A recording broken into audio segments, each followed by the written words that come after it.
Bismillah, Assalamualaikum warahmatullahi wabarakatuh. Salam jumpa rekan mahasiswa yang kami banggakan dalam mata kuliah manajemen strategik. Di sesi ketiga, pertemuan di sesi ketiga ini terkait dengan kekuatan dan kelemahan perusahaan pada modul keempat. Rekan mahasiswa, adapun capaian pembelajaran pada inisiasi ini, kompetensi umum, mahasiswa mampu menjelaskan secara terperinci hal-hal apa saja yang digunakan untuk menjelaskan kekuatan dan kelemahan perusahaan. Kompetensi khusus, mahasiswa mampu mengidentifikasi variabel internal serta mengevaluasi variabel internal dan memahami matrik profil perusahaan. Baik, yang kedua, mahasiswa mampu menjelaskan keunikan kepemimpinan dan menjelaskan kepemimpinan dalam manajemen pemasaran, menerapkan kepemimpinan dalam manajemen keuangan, memahami sumber daya manusia dan organisasi, menjelaskan dan memahami kepemimpinan dalam manajemen operasi. Baik, rekan mahasiswa yang kami banggakan, adapun sumber belajar utama kita ada di modul 4 EKMA 4414 Manajemen Strategik Anda terdapat di dalam RBV atau ruang baca virtual perpustakaan digital Universitas Terbuka. Silakan rekan mahasiswa akses kembali di sana. Nah, untuk tambahan silakan rekan-rekan mahasiswa cari referensi yang relevan dengan pembelajaran kita. Baik, rekan mahasiswa, perusahaan memiliki kekuatan dan kelemahan. Perusahaan diharapkan dapat dengan teliti melakukan identifikasi dan evaluasi keseluruhan variabel internalnya untuk mengetahui kekuatan atau strength dan kelemahannya atau weakness. Kekuatan jika variabel internal yang dievaluasi mampu menjadikan perusahaan memiliki keunggulan. Nah, kelemahan jika perusahaan tidak mampu mengerjakan sesuatu yang ternyata dapat dikerjakan dengan baik dan atau lebih murah dari pesaingnya. Ini kelemahan dan kekuatan. Baik, pendekatan yang dapat dilakukan untuk mengevaluasi dan menentukan kekuatan dan kelemahan perusahaan antara lain adalah manajemen fungsional, rantai nilai, unit keunggulan bersaing, PIMS atau Profit Impact of Marketing Strategy, 7S atau Structure, Strategi, Staff, Management Style, System, and Procedure, Skill, Set Value atau budaya perusahaan. Akan buka di modul ya, ada di modul ini. Sumber daya dan kompetensi inti. Nah, ini kekuatan dan kelemahan perusahaan. Pendekatan yang klasik, yang paling populer adalah pendekatan manajemen fungsional yang memiliki keunggulan dan kelemahan perusahaan berdasarkan 4 macam manajemen fungsional. Nah, ini manajemen ilmu manajemen dasar ya, yang pemasaran keuangan, sumber daya manusia, dan operasi. Sudah kita pelajari ini biasanya. Manajemen pemasaran, manajemen keuangan, manajemen sumber daya manusia, dan manajemen operasional. Ini ada di ilmu manajemen, ya, dasar-dasar manajemen. Pendekatan rantai nilai sering dinilai lebih detail dibanding pendekatan manajemen fungsional. Pendekatan unit keunggulan bersaing dinilai lebih efisien dalam implementasinya. Demikian juga sini pendekatan sumber daya dan kompetensi inti juga sudah mendapatkan tepat. Ya, baik rekan mahasiswa, setelah penentuan sejumlah variabel dilakukan, manajemen perlu melakukan langkah lanjutan dengan mengevaluasi variabel yang telah dipilih dengan membandingkannya dengan salah satu dari 4 kemungkinan. Nah, variabel yang telah dipilih dapat dibandingkan dengan salah satu teknik berikut: kinerja dan kompetensi masa lalu perusahaan, teori evolusi produk, pesaing, dan fungsi kebersihan inti. Tidak dilarang ya membandingkan dengan lebih dari satu macam. Baik, rekan mahasiswa yang kami banggakan, pendekatan keunikan kepemimpinan atau PKK yang dicoba dikenalkan pada kegiatan belajar ini belum dikenal di Indonesia. Ya, pada skala dunia jika tidak keliru juga belum dikenal. Pada skala yang disebut keduanya hanya dikenalkan masing-masing perspektif atau komponen dari PKK.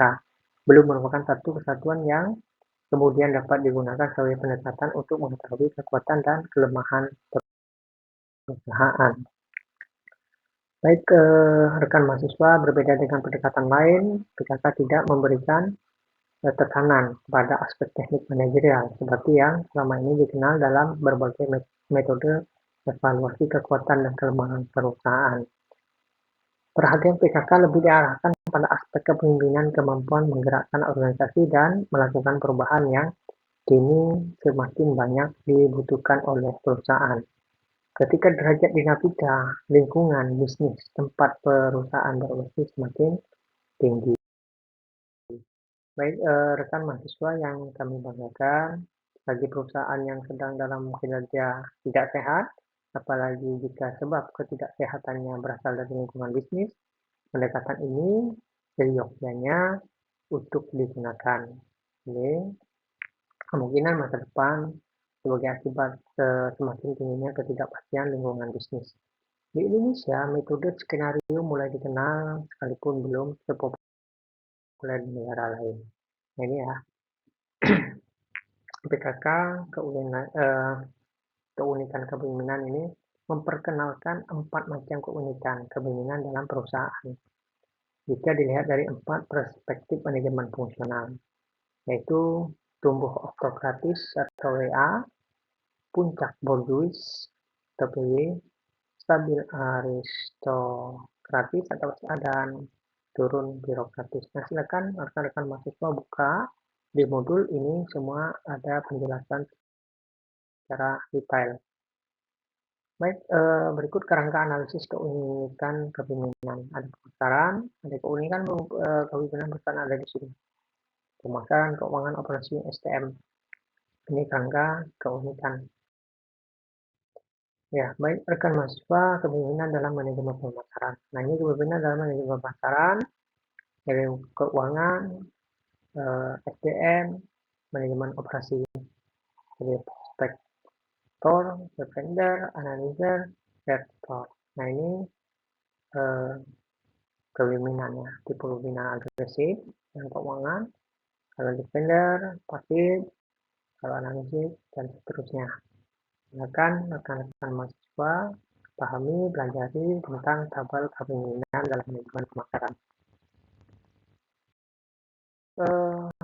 Baik rekan mahasiswa, kepemimpinan TA terbentuk oleh kepemimpinan yang dalam aspek pemasaran dan keuangannya berorientasi agresif prospektif, inovatif dalam aspek operasi, dan mengikuti metafora Zeus dalam pengelolaan sumber daya manusia.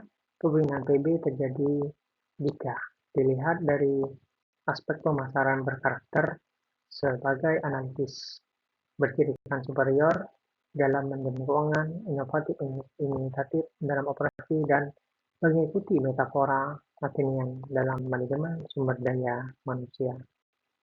Ini beberapa filosofi ya, beberapa filosofi yang terkait dengan manajemen pemasaran. Kepemimpinan SA terbentuk ketika orientasi pemasarannya bersifat defensif atau defender, pasif dari sisi keuangan, inisiatif. Nah, ini mengikuti Apollon. Nah, ini semua ada di modul, dan ini bersifat filosofi ya. Kalau lihat ini bersifat filosofi no. Baik rekan mahasiswa yang kami banggakan, setelah mempelajari modul ini, setelah kita pembahasan kita usai, pada sesi kali ini kita akan berdiskusi.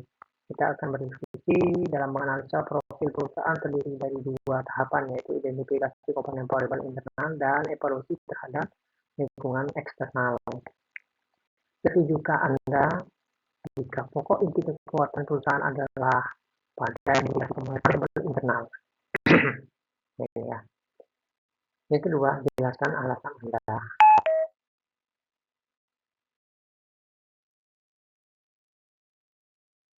Baik, kegiatan dalam tuton seperti biasa merangkum modul sebagai bagian dari belajar mandiri maupun catatan ringkasan di modul 4, berpartisipasi dalam forum diskusi inisiatif 3, mengerjakan soal tes formatif, mengakses video terkait materi kuliah, membaca kilas modul 5 untuk persiapan pertemuan berikutnya. Selamat belajar, semoga sukses. Wassalamualaikum warahmatullahi wabarakatuh.